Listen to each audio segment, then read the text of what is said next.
What's going on, everybody? Tim's Tech Blog here, and today we're going to be taking a look at two lenses. The two lenses that we will be comparing, the new Sony 50mm f1.8 and the Loxia f2. This lens is significantly more, whereas this lens is significantly less. So it's going to be interesting to see how these two stack up against each other. So what I've done is set up an unofficial kind of area right here where I've gone through different apertures on each lens, matching them, and then what we're going to do is compare them on the computer and really get in there and take a look. This one has a lot less going on optics-wise than the Loxia, so it's going to be really, really interesting to see what comes out of this. So let's go. Okay, so here we are on the computer, and as you can see, we have on the left-hand side the Sony 50mm f1.8, and on the right we have the Loxia, the Zeiss Loxia 50mm f2. So this is an unfair comparison because the Sony goes down to 1.8, whereas the Loxia only goes down to f2. But as you can see already, the 50mm focal length on the Sony is a little bit tighter than that of the Zeiss. Now I didn't move the tripod at all, but it is capturing a little bit more of my light source right here. Just one thing to call out. But anyway, if you get into the comparison at f1.8 on the left, the Sony actually, and this is a silly comparison because we're only on f2 here, but anyway, you can kind of see that this, kind of, I mean, take from this what you want, but this is just interesting to see what these two look like already. Contrast on the right is obviously a little bit better, but let's just go ahead and get into f2 versus f2. So f2 on the right, f2 on the left. You can see here, so Zeiss on the right and the Sony on the left. If we take a look in here and we go right into it, you can see that both, and what I was focusing on was the E-mount text right here. So you can see that, man, actually both do a really, really good job. Dang it. The bokeh right here, it's a little bit more focused and has more bokeh actually on the left here than that on the right, because you can see here, this is, you can almost start reading that, whereas on the left, on the Sony, it's still really blurred out. Not bad. Let's see. Text on there looks pretty good. Much sharper on the Zeiss versus the Sony. And this is a pretty high contrast thing. Got a nice blue thing versus, or a nice blue journal with white lettering, and you can read it a lot better. Here it kind of starts ghosting a little bit and kind of blending together.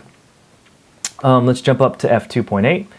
Again, Sony on the left, Zeiss on the right, and that's when things start sharpening up for the Sony. You can see over here the text starts to get a little bit sharper. More contrast on the Zeiss lens versus the Sony lens, as you can see. Bokeh still actually looks a little more pleasing to me, or is a little more blurred out, at least on this matchbox right here, than it is on the Zeiss. If we check the numbers here on the lens, both look pretty sharp actually. Alright, let's move it on over to f4 on the Sony here on the left, and f4 on the Loxia on the right. Again, the Zeiss is a little bit more contrasting there with the gray text, at least in my opinion. I don't see any kind of fringing going on. There might be a subtle green cast on the Loxia, but hardly anything. f4, that's when the Sony starts sharpening up quite a bit, at least with the text on the journal. You can see over here on the right with the Zeiss, it's pretty sharp, very well sharp actually, and on the Sony it's just as sharp, if not just, maybe actually not as sharp as it is on the Zeiss.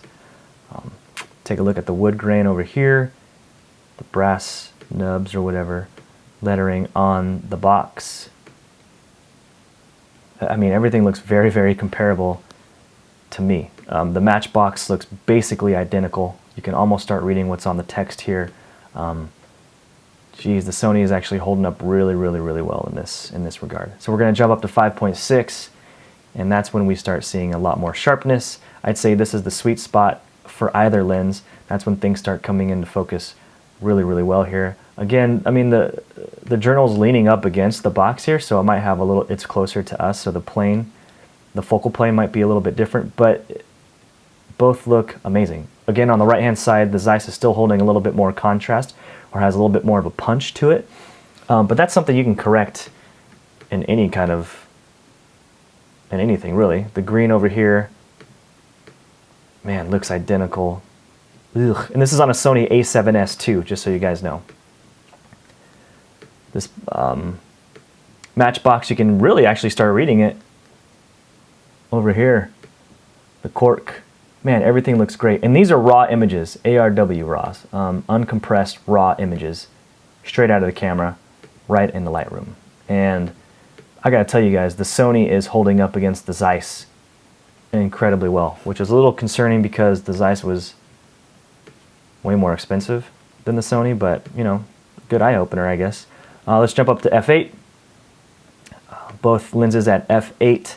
Again, Sony lens on the left, Zeiss on the right, and everything really is coming into sharpness right now. You can literally read that box.